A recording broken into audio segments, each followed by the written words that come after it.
ಕೋಟಿಗಟ್ಟಲೆ ಖರ್ಚು ಮಾಡಿ ಸಾರ್ವಜನಿಕರ ಅನುಕೂಲಕ್ಕೆಂದು ನಿರ್ಮಿಸಿರುವ ತಾಲೂಕಿನ ಪ್ರಾಥಮಿಕ ಆರೋಗ್ಯ ಕೇಂದ್ರಗಳು ಸಿಬ್ಬಂದಿಯ ಕೊರತೆಯಿಂದಾಗಿ ಪ್ರತಿದಿನ ನೂರಾರು ರೋಗಿಗಳು ಪರದಾಡುವಂತಾಗಿದೆ.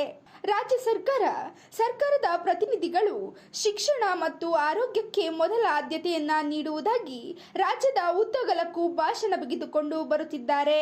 ಗ್ರಾಮೀಣ ಭಾಗದ ಪ್ರಾಥಮಿಕ ಆರೋಗ್ಯ ಕೇಂದ್ರಗಳಲ್ಲಿ ಮೂಲಭೂತ ಸೌಕರ್ಯಗಳೇ ಇಲ್ಲದಂತಾಗಿರುವುದು ನಾಚಿಕೆಗೇಡಿನ ಸಂಗತಿ. ಗ್ರಾಮೀಣ ಭಾಗದ ಜನರ ಅನುಕೂಲಕ್ಕೆಂದು ರಾಜ್ಯ ಸರ್ಕಾರವು ಪ್ರಾಥಮಿಕ ಆರೋಗ್ಯ ಕೇಂದ್ರವನ್ನು ನಿರ್ಮಿಸಿದೆ. ಹಲವಾರು ವರ್ಷಗಳಿಂದ ನಿರಂತರವಾಗಿ ಬಡರೋಗಿಗಳ ಸೇವೆ ಮಾಡುತ್ತಾ ಬಂದಿದ್ದ ತಾಲೂಕಿನ ಬಹುತೇಕ ಪ್ರಾಥಮಿಕ ಆರೋಗ್ಯ ಕೇಂದ್ರಗಳು ಸಿಬ್ಬಂದಿಗಳ ಕೊರತೆಯಿಂದಾಗಿ ಬಾಗಿಲು ಮುಚ್ಚುವ ಹಂತಕ್ಕೆ ಬಂದು ತಲುಪಿವೆ.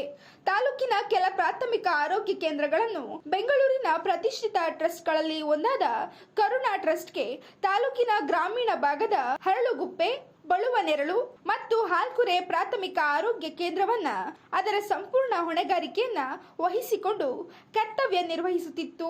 ತಾಲೂಕಿನ ಶಾಸಕರ ಆದೇಶದ ಮೇರೆಗೆ ಕರುಣಾ ಟ್ರಸ್ಟ್ನ ಒಡೆತನದಲ್ಲಿದ್ದ ಪ್ರಾಥಮಿಕ ಆರೋಗ್ಯ ಕೇಂದ್ರವನ್ನ ಅಧಿಕಾರಿಗಳು ಹಿಂಪಡೆದ ಕಾರಣ ಗ್ರಾಮೀಣ ಭಾಗದ ಬಡರೋಗಿಗಳು 3-4 ತಿಂಗಳುಗಳಿಂದ ಪರದಾಡುವಂತಹ ಸ್ಥಿತಿ ಉಂಟಾಗಿದೆ. ಪ್ರಾಥಮಿಕ ಆರೋಗ್ಯ ಕೇಂದ್ರಗಳು ಟ್ರಸ್ಟ್ನ ಒಡೆತನದಲ್ಲಿದ್ದಾಗ ಪ್ರತಿದಿನ ನೂರಾರು ಬಡ ರೋಗಿಗಳಿಗೆ ರಾತ್ರಿ ಹಗಲು ಎನ್ನದೇ ಸೇವೆ ನೀಡುತ್ತಿದ್ದರು.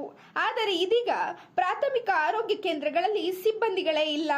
ಆಗೊಮ್ಮೆ ಈಗೊಮ್ಮೆ ಡ್ಯೂಟಿ ಡಾಕ್ಟರ್ಗಳು ನೆಂಟರ ಮನೆಗೆ ಬಂದು ಹೋಗುವಂತೆ ಬಂದು ಹೋಗ್ತಾರೆ. ಪ್ರಾಥಮಿಕ ಚಿಕಿತ್ಸೆಗಾಗಿ ಕೇವಲ ಒಬ್ಬ ವ್ಯಕ್ತಿಯನ್ನ ನೇಮಿಸಲಾಗಿದೆ. ಇದರಿಂದ ಬಡಪಾಯಿ ರೋಗಿಗಳ ಗೋಳು ಕೇಳೋರೆ ಇಲ್ಲದಂತಾಗಿದೆ. ತುರ್ತು ಚಿಕಿತ್ಸೆಗಾಗಿ ಹಾಗೊಮ್ಮೆ ಹೀಗೊಮ್ಮೆ ಆರೋಗ್ಯ ಕೇಂದ್ರಕ್ಕೆ ಆಗಮಿಸುವ ರೋಗಿಗಳಿಗೆ ಹಾಕಲು ಬ್ಯಾಂಡೇಜ್, ತುರ್ತು ಸೇವೆಗೆ ಬೇಕಿರುವ ಔಷಧಿಗಳು ಮತ್ತು ಮೂಲ ಸೌಕರ್ಯಗಳ ಕೊರತೆ ಎದ್ದು ಕಾಡುತ್ತಿದೆ. ಸಣ್ಣ ಪುಟ್ಟ ಸಮಸ್ಯೆಗಳಿಗೆಂದು ಖಾಸಗಿ ಆಸ್ಪತ್ರೆಗೆ ಹೋದರೆ ಸಾವಿರಾರು ರೂಪಾಯಿ ಖರ್ಚು ಮಾಡಬೇಕಾಗುತ್ತದೆ. ಇನ್ನು ಈ ವಿಚಾರವಾಗಿ ಸಂಬಂಧಪಟ್ಟ ಇಲಾಖೆ ಅಧಿಕಾರಿಗಳನ್ನ ಪ್ರಶ್ನಿಸಿದರೆ ತಾಲೂಕಿನಲ್ಲಿ ಸ್ಟಾಫ್ಗಳ ಕೊರತೆ ಇದೆ, ನಾವೇನು ಮಾಡಲು ಸಾಧ್ಯವಿಲ್ಲ ಎಂದು ಹಾರಿಕೆ ಉತ್ತರ ನೀಡುತ್ತಾರೆ ಎಂದು ಸಾರ್ವಜನಿಕರು ದೂರಿದ್ದಾರೆ. ಗ್ರಾಮೀಣ ಭಾಗದ ರೋಗಿಗಳ ಜೀವನದ ಜೊತೆ ಚೆಲ್ಲಾಟವಾಡುತ್ತಿರುವುದು ಎಷ್ಟರ ಮಟ್ಟಿಗೆ ಸರಿ?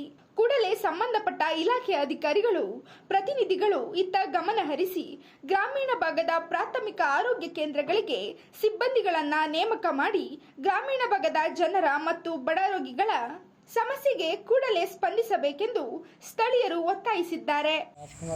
ರಾಜ್ಕುಮಾರ್ ಅಂತ ಏನು ಆಸ್ಪತ್ರೆ ಏನು ಸಮಸ್ಯೆ ಆಗ್ತದೆ ಸರ್? ಮುಂಚೆ ಭಾಳ ಚೆನ್ನಾಗಿತ್ತು, ಇವಾಗ ಏನಕ್ಕೂ ಬೇಡ. ಒಂದು ಬ್ಯಾಂಡೇಜ್ ಬಟ್ಟೆ ಬೇಕಿಲ್ಲ, ಈಗ ದುಡ್ಡು ಕೊಟ್ಟು ನಾ ತಂದು ಈಗ ಡ್ರೆಸ್ಸಿಂಗ್ ಮಾಡ್ಕೊಂಡು ಹೋಗ್ತಾ ಇದ್ದೀನಿ.